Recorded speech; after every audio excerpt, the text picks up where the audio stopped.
5 नवंबर 2024 ये दुनिया की पॉलिटिक्स के लिए बहुत इंपॉर्टेंट दिन माना जा रहा है। इस दिन अमेरिका के इलेक्शंस होने जा रहे हैं और ये इलेक्शन कंटेस्ट कर रहे हैं कैमिला हैरिस और Donald Trump. Wow, that's a nice group. That's absolutely not true. I have my entire career and life, I'd like to begin by asking a question, a very simple one. which is it is very well known that Donald Trump is weak and wrong on national security and foreign policy. And if we let this slip away, we should have our heads examined. I mean, It is well known that he admires dictators, wants to be a dictator on day one, according to himself. आप शायद सोच रहे होंगे कि US के election से पाकिस्तान और India जैसे ममालिक का क्या लेना देना, लेकिन इन इलेक्शन से आप पर भी असर पड़ेगा। अस्सलाम वालेकुम दोस्तों, मैं हूं फैजान फिरोज और आप लोग देख रहे हैं मेरा चैनल फाइनेंस विद फैजान। 2024 का इलेक्शन शायद इसलिए भी इंपॉर्टेंट है क्योंकि ये सवाल सिर्फ अमेरिका की इकोनॉमी का नहीं है बल्कि ग्लोबल इकोनॉमी का है। जितने भी वॉर्स चल रही हैं, जितने भी पॉलिसीज हैं, चाहे वो इंडिया से रिलेटेड हो, चाहे पाकिस्तान से रिलेटेड हो, चाहे अमेरिकन पॉलिसीज हो, चाइना हो, इस सब की सब जो है बहुत इंपॉर्टेंट है। वीडियो स्टार्ट करने से पहले जो प्रेसिडेंट जा रहे हैं यानी जो बाइडेन, इनकी पॉलिसीज और इंटरनेशनल रिलेशंस के बारे में बात करता है। 2020 की कोविड के बहुत क्रिटिकल दौर के बाद उन्होंने अपना ऑफिस संभाला और उसके बाद उनकी कुछ पॉलिसीज बहुत कामयाब रही। उन्होंने बहुत अच्छे तरीके से अपने इकोनॉमिक्स रिफॉर्म्स किए और काफ़ी हद तक अमेरिका को ग्रोथ के रास्ते पर लेके आए। लेकिन इनके दौर में बहुत सारी ग्लोबल जंगें भी छिड़ गई, जिसकी वजह से कमोडिटी प्राइसेस बहुत ज़्यादा बढ़ गई और अमेरिका के अंदर भी इन्फ्लेशन बहुत ज़्यादा बढ़ गई। इस बढ़ती हुई इन्फ्लेशन के बावजूद उनकी कुछ ऐसी पॉलिसीज थी जैसे ग्रीन इकोनॉमी रिफॉर्म और इंफ्रास्ट्रक्चर पर खर्चा करना। इन तमाम पॉलिसीज के तहत अमेरिका ने काफ़ी तरक्की की। अगर हम जो बाइडेन की इंटरनेशनल पॉलिसीज के ऊपर बात करें तो उन्होंने डिफरेंट कंट्रीज के साथ डिफरेंट पॉलिसीज इख्तियार करी। स्पेसिफिकली अगर हम एशिया की बात करें तो उन्होंने जापान और साउथ कोरिया के साथ अपने ताल्लुकात बहुत इंप्रूव किए। अब अगर बात करें जो बाइडेन की इंडिया या फिर पाकिस्तान के साथ क्या पॉलिसी रही, तो इंडिया के साथ उन्होंने डिफेंस या फिर टेक रिलेटेड मुआहदे किए और पाकिस्तान के साथ भी कुछ ना कुछ ताउन किया। लेकिन ये जो ताउन था ये ज़्यादातर अफगानिस्तान वॉर से रिलेटेड था या फिर काउंटर टेररिज्म। अब बात करते हैं उन कैंडिडेट्स की जो इलेक्शन लड़ने जा रहे हैं, जिसमें हम सबसे पहले बात करेंगे कैमला हैरिस की। कैमला हैरिस इस वक्त अमेरिका की वाइस प्रेसिडेंट है। वो पेशे से एक लॉयर हैं और डेमोक्रेटिक पार्टी से बिलोंग करती हैं। कैमला हैरिस इस वक्त इकोनॉमिक स्टेबिलिटी की बात कर रही हैं, वो हेल्थ केयर की बात कर रही हैं, वो हेल्थ केयर रिफॉर्म्स की बात कर रही हैं और इसके साथ साथ वो ग्रीन इकोनॉमी की बात कर रही हैं और बहुत सारे प्रोग्रेसिव रिफॉर्म्स के ऊपर इनका एक बहुत स्ट्रॉन्ग स्टांस है। अगर कैमला हैरिस के मैनिफेस्टो पर नजर डाली जाए तो ये फील होता है कि शायद वो कोलैबोरेशन या फिर डिप्लोमेसी की तरफ फोकस करना चाहती हैं। इनका ये जो स्टांस है ये शायद एशिया के लिए बहुत ज़्यादा एक अच्छी खबर साबित हो सकता है और यूएस और एशिया के टाइज को बहुत ज़्यादा फेवर कर सकता है। अब अगर बात करें डोनाल्ड ट्रंप की तो ये पहले भी अमेरिका के प्रेसिडेंट रह चुके हैं और रिपब्लिकन पार्टी के नॉमिनी हैं। अगर डोनाल्ड ट्रंप के मैनिफेस्टो पर नजर डाली जाए तो शायद ये फीलिंग आती है उनका जो स्टांस है वो इकोनॉमिक ग्रोथ पे है और इसके साथ साथ नेशनलिज्म पे फोकस्ड है। अब अगर बात करें डोनाल्ड ट्रंप की तो बेसिकली उनकी जो पॉलिसीज हैं वो इकोनॉमिक डीरेगुलेशन या फिर टैक्स कट या फिर ट्रेडिशनल एनर्जी सोर्सेज के ऊपर फोकस्ड है। तो बेसिकली डोनाल्ड ट्रंप की जो पॉलिसी है वो अमेरिका फर्स्ट है और इसके साथ साथ वो अमेरिकन मैन्युफैक्चरिंग पे फोकस करना चाहते हैं और अपनी एक्सपोर्ट्स बढ़ाना चाहते हैं और इसका जो इम्पैक्ट है एशिया पे बहुत गहरा होगा। अगर इन दोनों की इकोनॉमिक पॉलिसीज के ऊपर बात करें तो इन दोनों का स्टांस काफी डिफरेंट है। कैमला हैरिस की इकोनॉमिक पॉलिसीज पर नजर डालें तो बेसिकली वो लोअर इनकम या फिर मिडिल इनकम को काफी रिलीफ देना चाहती हैं। इस बात से अंदाजा लगाया जा सकता है कि वो मिनिमम वेज को $15 पर आर करना चाहती हैं, जिससे गुर्बत में भी कमी आएगी और लोगों के बाइंग पावर में भी इजाफा होगा और ये अमेरिकन अवाम के लिए काफी बड़ा रिलीफ होगा। इसके साथ साथ कैमला हैरिस ने एक $1 ट्रिलियन का ग्रीन सस्टेनेबल डेवलपमेंट प्रोग्राम भी लॉन्च किया है, जिसके तहत उनका पूरा का पूरा फोकस ग्रीन एनर्जी रिसोर्सेज के ऊपर है।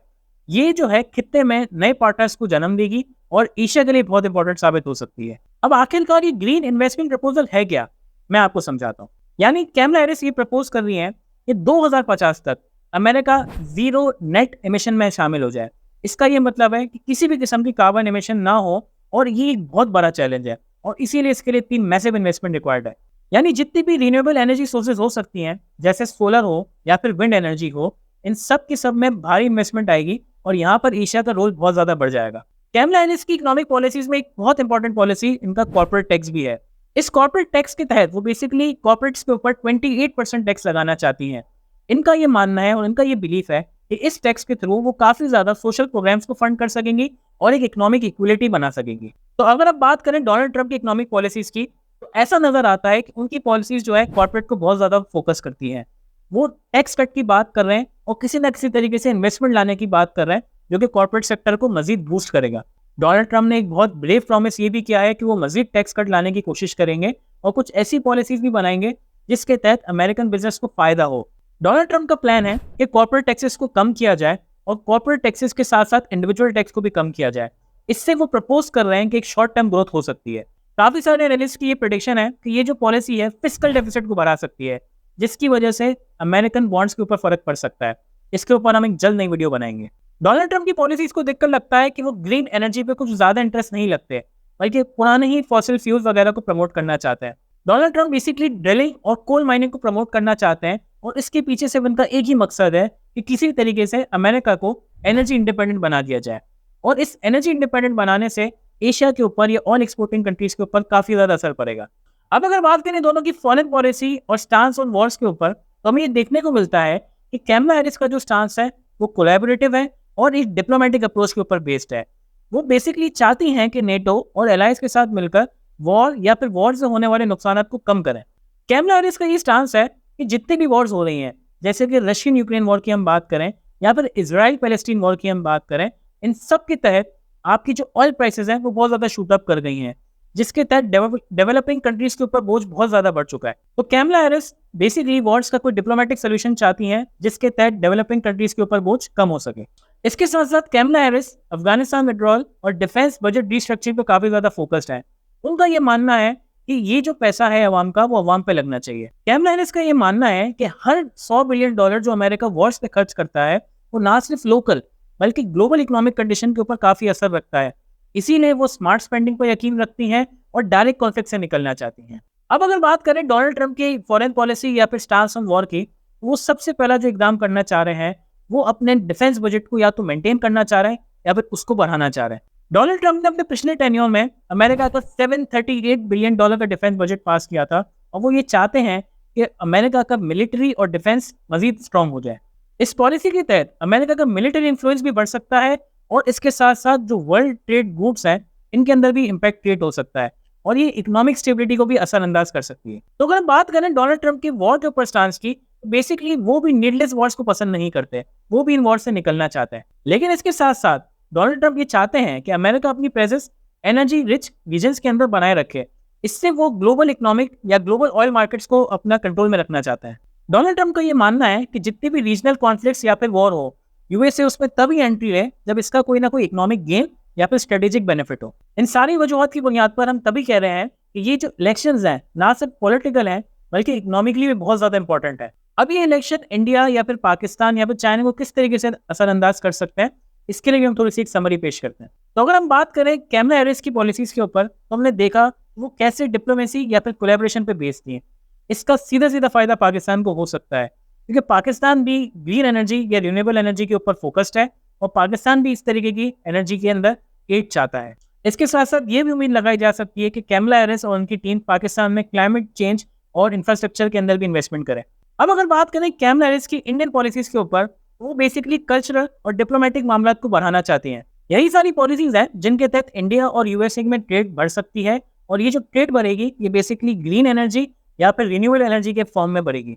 अगर कैमला हैरिस की चाइना के ऊपर स्टांस की बात की जाए, वो बेसिकली चाइना के इन्फ्लुएंस को कम करना चाहती हैं और इसी वजह से वो अपने एलाइज जो कि एशिया में मौजूद है उनको मजीद स्ट्रेंथन करना चाहती हैं। तो अगर हम बात करें डोनाल्ड ट्रंप की पॉलिसीज के ऊपर, तो अगर वो प्रेसिडेंट बन जाते हैं तो पाकिस्तान के लिए शायद ट्रेड की अपॉर्चुनिटीज बढ़ सकती हैं। लेकिन इसके साथ साथ ये बात भी मानने की जरूरत है कि डोनाल्ड ट्रंप की बेसिकली रिन्यूएबल एनर्जी में कोई इंटरेस्ट नहीं है, इसी वजह से वो शायद कोई क्लाइमेट एड या इस तरीके की चीजें भी पाकिस्तान प्रोवाइड ना करें।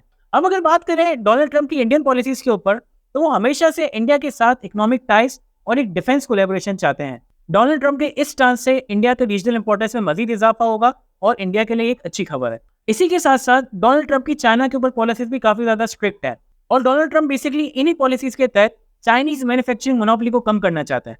इन शॉर्ट, इन इलेक्शन का जो रिजल्ट है global economic markets, currency exchange rates और कमोडिटी प्राइसेस सबके ऊपर पड़ेगा। अब कोई भी कैंडिडेट जीते और वो अपनी कोई भी पॉलिसी लाए, ये इंडिया, पाकिस्तान और फिर और भी मजीद डेवलपिंग कंट्रीज के लिए एक अपॉर्चुनिटी साबित हो सकता है। तो अगर आप इस तरीके की वीडियोस को पसंद करते हैं तो हमारे चैनल को जरूर सब्सक्राइब करें। इस वीडियो को अगर आपने पसंद किया तो इसको भी लाइक करें और अगर कोई चीज़ आपको पसंद नहीं आई है तो डिसलाइक का बटन भी ज़रूर प्रेस करें। इसी के साथ साथ अगर आपके जहन में कोई भी सवाल है तो कमेंट सेक्शन में इसको ज़रूर पूछें, मैं आपको ज़रूर रिप्लाई करूँगा। इसके अलावा अगर आपकी कोई भी सजेशन है तो मैं ज़रूर दें। अल्लाह हाफ़िज़।